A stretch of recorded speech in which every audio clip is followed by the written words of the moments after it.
स्वाभिमानीच्या राजू शेट्टी यांनी मुख्यमंत्री एकनाथ शिंदेंना थेट सवाल विचारलाय। स्वाभिमानी शेतकरी संघटनेचे कार्यकर्ते मुख्यमंत्र्यांना अतिरेकी वाटतात का, असा सवाल त्यांनी उपस्थित केलाय। राजू शेट्टींनी मुख्यमंत्री शिंदेंना हा सवाल विचारलाय। मुख्यमंत्री कोल्हापुरात येतात तेव्हा कार्यकर्त्यांना नोटिसा काढल्या जातात, शेतकऱ्यांच्या मागे पोलीस लावले जातात, असंही राजू शेट्टी म्हणाले।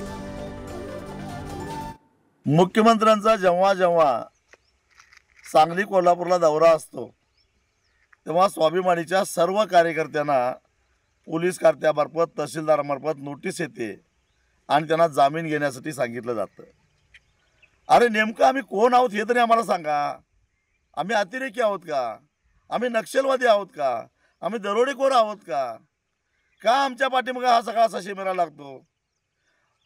मुख्यमंत्र्यांना एवढी जर का आमची भीती वाटत असेल तर त्यांनी जी मध्यस्थी केली होती ती मध्यस्थी का केली? जर आपल्याला मध्यस्थी निभवायला जमत नसेल तर माणसानं मध्यस्थी करू नये।